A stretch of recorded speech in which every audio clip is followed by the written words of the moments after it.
भवति भारत अभ्युत्थानमधर्मस्य तदात्मानं सृजाम्यहम् तदात्मानं सृजाम्यहम्।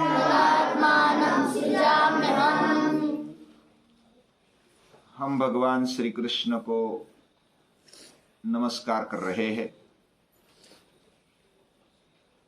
उसके जीवन के बारे में इस बहाने हम देखने का, अभ्यास करने का प्रयास करते हैं हमारी बुद्धि से।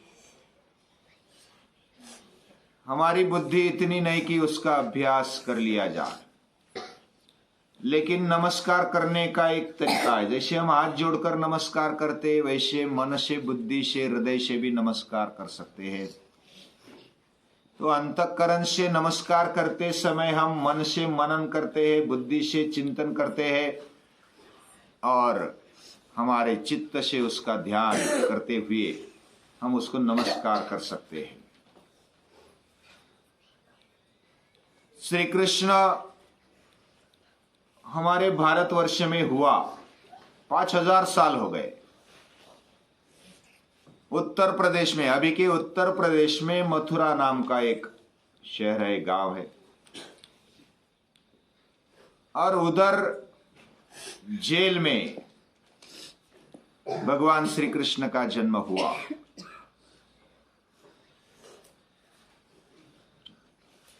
जब जन्म हुआ उस समय का वातावरण कैसा था? पहले उस राज्य में, मथुरा के राज्य में उग्रसेन नाम का एक राजा था। बहुत ही सुस्वभावी था, अच्छा था। वो राज्य करते करते उसका बेटा कंस वह दुष्ट निकला। उसका जीवन वो बाप के बिल्कुल विरुद्ध था।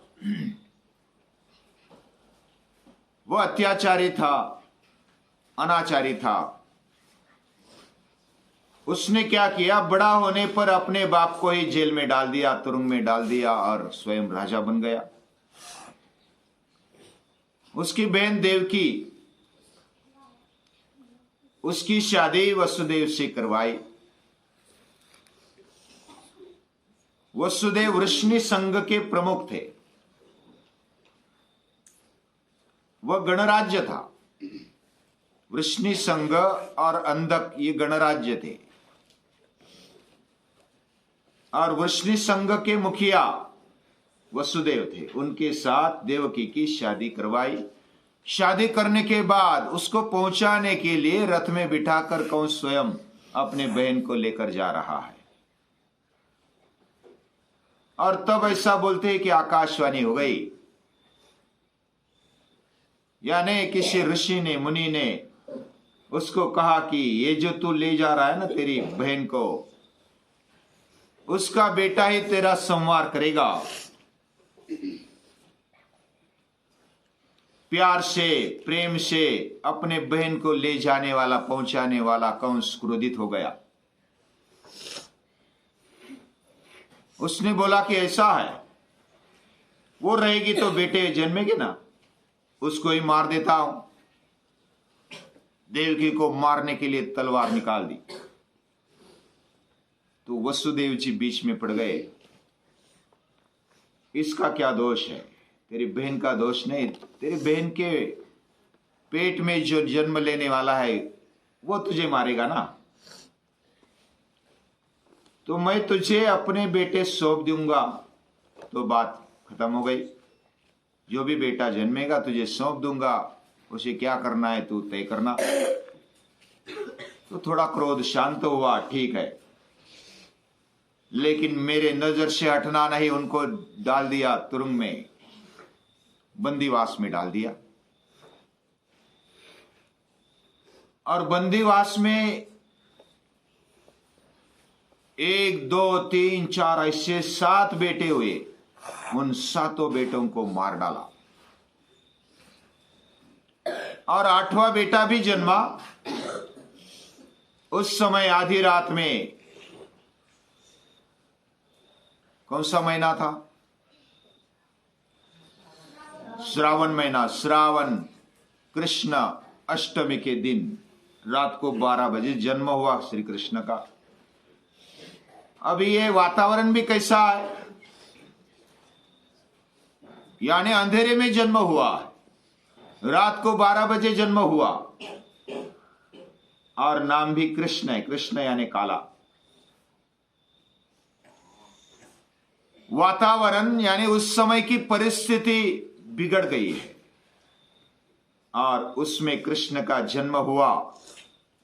वह काला है, फिर भी दिल से शुद्ध है, स्वच्छ है। वो जन्म होते ही वसुदेव ने क्या किया, उसको बारिश जारी थी, उस बारिश में यमुना को पार करते हुए गोकुल में पहुंचा दिया। गोकुल में पहुंचाने के बाद उधर यशोदा माता की पुत्री हो गई थी, उसको लेकर आ गए। तब तक बाकी सिपाही जो भी पहरेदार थे वो सो गए थे, ऐसी कथा। वो सो गए, जाकर आ गए वसुदेव जी, और उस बच्ची को लाया। तब वो बच्ची रोने लगी, और सिपाही उठ गए कि बच्चे का जन्म हुआ। कंस को मैसेज दे दिया, संदेशा दे दिया। कंस तुरंत आया, उसने बाकी तो मार ही दिए थे, उस बेटी को भी पकड़ा और पटकने लगा पत्थर पर, लेकिन वो हाथ से निकल गई, बिजली बनकर आकाश में चली गया और बोली कि तुझे मारने वाला तो गोकुल में पल रहा है, गोकुल में बड़ा हो रहा है। उसका और क्रोध बढ़ गया। ये जो देव है वो छलाऊ है, वो छल करने वाले क्या कर सकते पता नहीं। तो उसने फिर अत्याचार शुरू कर दिया है। गोकुल में जो भी बच्चे थे उनका मारना शुरू कर दिया है। किधर है क्या है पता नहीं। तो इस वातावरण में कृष्ण का जन्म होता है, और कृष्ण संघर्ष में निर्माण हुए, जेल में निर्माण हुए, अंधेरी रात में उनका जन्म हुआ, और बचपन में उनका जीवन भी संघर्ष भरा है। बहुत सारे असुर भेजे उसको मारने के लिए, पूतना भेजी, आगे क्या क्या एक कहानी हम सुनेंगे। अभी जैसे कृष्ण का जन्म हुआ, हम अलग अलग महापुरुषों को देख रहे हैं, विशेष करके शिवाजी महाराज का चरित्र भी साथ में देख रहे हैं। शिवाजी महाराज जन्मे उस समय की परिस्थिति क्या थी? इधर दिल्ली में मुगल शाह थे, मुगल साम्राज्य था, बहुत बड़ा था। इधर विजापुर में आदिल शाही थी, गोवलकोंडा में कुतुब शाही थी, आज का आंध्र। और इस प्रकार निजाम शाही भी थी, नगर की निजाम शाही। ऐसे 4-5 राज्य बने हुए थे। उसमें आदिल शाही के अंदर शिवाजी महाराज के पिताजी शाहजी, वे आदिल शाह के पास वजीर थे, और उनका भी पराक्रम बहुत ही बढ़िया था। उन्होंने भी ऐसा सोचा कि हमारा स्वतंत्र राज्य होना चाहिए, स्वराज्य होना चाहिए, खुद का राज्य होना चाहिए। उन्होंने 1-2 बार बगावत भी की, लेकिन वो सफल नहीं हुए। लेकिन उनके मन में था कि कुछ ना कुछ ऐसा निर्माण किया जाए, खुद का राज्य निर्माण किया जाए, क्योंकि उनको पता था उनकी जो पत्नी थी जिजामाता, वो भी लखुजी जाधव राव, वो सिंदखेड़ के, महाराष्ट्र में ही है, सिंदखेड़ के महाराज लखुजी जाधव राव, उनकी बेटी जिजामाता, उनकी शादी शाहजी राजा के साथ हो जाती है। उस समय की परिस्थिति शाहजी राजे और जिजामाता भी जानती है। उनके कुटुंब में, संबंधियों में एक प्रसंग हुआ। क्या हुआ प्रसंग?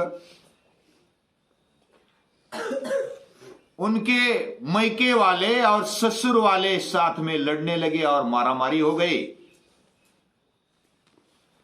और एक दूसरे का लहू पीने के लिए तैयार हो गए, मार दिया।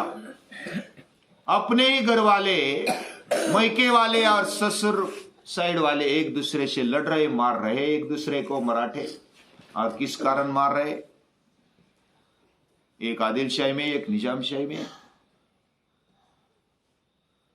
परकीय राज्य है, मुस्लिम लोगों का राज्य है, और दोनों की वहां नौकरी करते हुए झगड़ रहे मराठे, लड़ रहे मराठे, मर रहे मराठे, महाराष्ट्र वाले लोग मर रहे और राज्य कर रहे मुस्लिम लोग। ये उनको अच्छा नहीं लगा। जिजामाता विचार करने लगी। उनका मैके जाना भी बंद हो गया, उसने ही बंद कर दिया। वो विचार करने लगी, ये लड़ते लड़ते और भी कितने दिन तक चलेगा? हमारे ही लोग मारे जा रहे, एक दूसरे को मार रहे, और ये अच्छा नहीं हो रहा, ये कब बदलेगा? बहन बेटियों पर अत्याचार हो रहे, फिर भी खुली आंखों से देख रहे, कुछ लज्जा भी नहीं आती, कुछ शर्म भी नहीं आती, और अपना जीवन जी रहे। जिजामाता को अच्छा नहीं लगा। वो विचार करने लगी, आत्मनिरीक्षण करने लगी, क्या करना चाहिए? मुझे ही खड़ा होना पड़ेगा। अब कोई स्त्री खड़ी होती तो क्या होता? ये जिजामाता ने करके दिखाया है। शाहजी राजे अपने हिसाब से लड़ रहे थे, साथ में इधर उधर ले जाने की इतनी सहूलियत नहीं थी। जिजामाता को जब वो प्रेग्नेंट थी, गरोदर थी शिवाजी महाराज के समय, तो उनको शिवनेरी पर रखा गया। उधर भी अपना राज्य नहीं था, दूसरों का ही, यानी मुसलमानों का राज्य था। उसमें भी अपने सगे संबंधी जो भी विश्वास पात्र लोग थे उनके आसपास रहे, और इस प्रकार जिजामाता का जो भी गरोदर अवस्था है वो सुखरूप हो जाए, वो बच्चे का जन्म भी अच्छा हो जाए, इसके लिए शिवनेरी किले पर रखा है। शिवनेरी किला इधर है, पुणे के नजदीक। उधर शिवनेरी किले पर शिवाजी महाराज का जन्म होता। जन्म की तारीख है 19 फरवरी 1630। उसमें भी थोड़ा बहुत इधर उधर मानते, 2-3 साल का जो इतिहासकार है उनमें थोड़ा वाद है, लेकिन वो जन्मे इतनी बात तो निश्चित है। 1630 के आसपास जन्मे, 19 फरवरी। और उन्होंने बचपन से जो भी संघर्ष किया है, गर्भ से ही जो जिजामाता विचार कर रही थी, जो आसपास का वातावरण देख रही थी, जैसे कृष्ण के जीवन में आसपास का वातावरण, कंस का जो व्यवहार था, बाकी राजाओं के जो व्यवहार थे, वो देवकी भी सुन रही थी, देख रही थी, अनुभव रही थी, अपने बेटे को मरते हुए देख रही थी। इधर जिजामाता अपने भाई और अपने ही ससुर वाले देवर को मरते हुए देख रही थी। यानी दोनों तरफ परिस्थिति देखो, ये परिस्थिति लगभग समान है। अत्याचार हो रहा है, आतंक मच रहा है, और उस समय ये देवकी विचार कर रही है, वसुदेव विचार कर रहे हैं कि क्या होना चाहिए, कैसे होना चाहिए, कैसे इसमें से रास्ता निकाला जाए। वह हारे नहीं, वह झुके नहीं, वह विचार करते हुए कुछ ना कुछ मार्ग निकालते रहे, वो रोते हुए बैठे नहीं। शाहजी महाराज प्रयत्नशील रहे, जिजामाता प्रयत्नशील रहे, इधर वसुदेव भी प्रयत्नशील रहे, और देवकी माता भी प्रयत्नशील रहे, और उनके ही कोख में इधर कृष्ण जन्मे हैं 5000 साल पहले, और ये 400-450 साल पहले शिवाजी महाराज का जन्म हुआ है। अभी ये जो परिस्थिति है ना, यदा यदा ही धर्मस्य ग्लानिर्भवति भारत, जब धर्म में ग्लानि आ जाती है, कुछ ऐसा अत्याचार अनाचार विकार आ जाते हैं, तब अभ्युत्थानम धर्मस्य, धर्म के अभ्युत्थान के लिए, उसको उठाने के लिए, तदात्मानम सृजाम्यम, तब मैं जन्म लेता हूं। ये खुद भगवान जन्म लेते हैं। हम भी इस सृष्टि में आ गए। हर कोई किसी काल में आ जाता है, उसका एक विशेष कारण होता है, और वो विशेष कारण पहचानना, यही हमारे जन्म का रहस्य समझने का एक बात होती है। सौमित्र कुछ पूछ रहा। उस समय ऐसा बोलते द्वापर युग चल रहा था,